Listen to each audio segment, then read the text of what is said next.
with lower eyelid blepharoplasty or eye bags, there's a couple of different ways to do it. My preferred method is to make the incision behind the eyelids, find that fat which is causing the bagginess, and remove, surgicalize that fat. And then what happens a lot of times is the skin side of the lower eyelids becomes kind of wrinkly, with the skin no longer being swollen. And the way that I like to best address that generally is with a laser procedure on top of that, where you use a laser to build up more collagen, and that can get rid of a decent amount of those fine lines and wrinkles. And the reason why I prefer this procedure is all of the cut is behind the eyelid, so there's no risk for any skin incision, so no risk of scarring on the skin.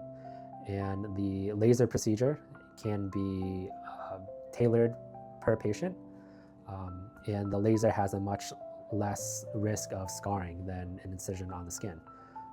And there are lasers out there nowadays where you can use it in all skin colors and all skin types. So it's become very safe for all patients now.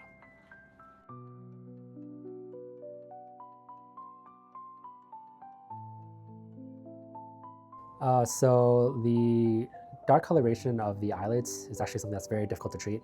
I think it depends on the situation, but there are several procedures that we can do to mask it. One procedure is injections with either fillers or fat grafting, which I think it's a good option. And what that does is that hides some of the shadowing effect from the nose on the lower eyelids.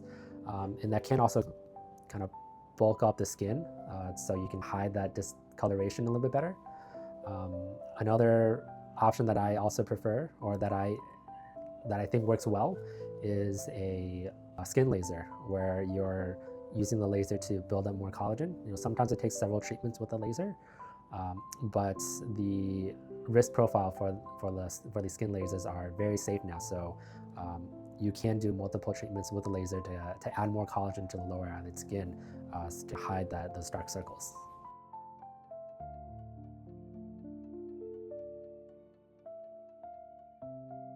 So generally for my specialty, emergencies are, I would say some emergencies would be new lesions. These lesions most likely and usually ends up being scar tissue or the inflammation, but it can also be eyelid cancers, in which case those type of lesions should be seen by someone in my specialty as soon as possible, mainly to start treatment immediately so that those lesions do not grow, in which case it can be more difficult, definitely never impossible, but more difficult to treat as they get larger, and can cause a larger cosmetic dissatisfaction the larger they are.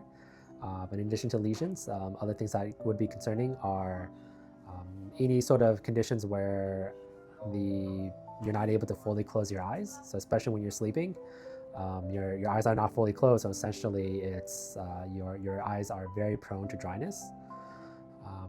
And other types of, I guess most types of trauma should be seen by an eye doctor immediately. Those, depending on the type of trauma, you can have bleeding towards the back of the eye, which can cause permanent vision loss, in which case you'd want to see an oculoplastic surgeon immediately to resolve the bleeding and the pressure that the bleeding is causing on the eye.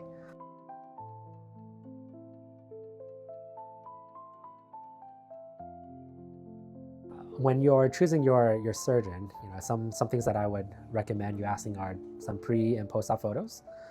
You just want to see if your surgeon's outcomes match what you're looking for. And in addition to that, you can ask other questions such as the kind of fat bags. We all have fat around our eyes, and some patients have additional fat, especially in the inner corners of our eyes. See if your surgeon is able to remove those fat at the same time. And you'd also want to find out what your surgeon's experience is with eyelid creases, to see if they have any pre and post-op photos on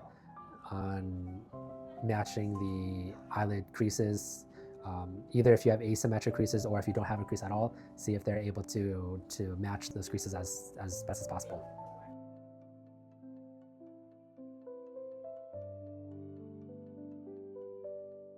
So for me, seeing me as a new patient, there's generally not too much that needs to be done. All of the pre-op testing we'll do in the office. That generally includes some photos, visual field as well. And for me, I generally like to do most of these procedures in office with just local anesthesia. So that means actually very little prep. You can eat, you can drink, you can generally take all of your medications with the exception of certain types of blood thinners. You don't necessarily need someone to take you home. You can kind of walk home or drive home yourself. There is very little prep work that needs to be done prior to surgeries if we're doing this procedure in the office under local anesthesia.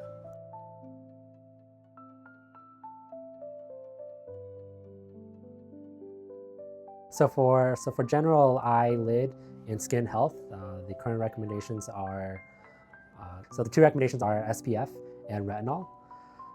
In addition, if you can avoid sun exposure as much as possible. So those are the two remedies that research has proven to decrease wrinkles. However, there are a lot of non-studied solutions as well, such as frequent moisturizers, different types of moisturizers, certain medications in the moisturizer, such as ceramide or steroids. Those have not been researched and have not proven to be effective in preventing wrinkles or anti-aging remedies. However, just because they have not necessarily been researched does not mean that there is of no benefit. It might just mean that we haven't researched it yet, and so we don't know the results of it yet.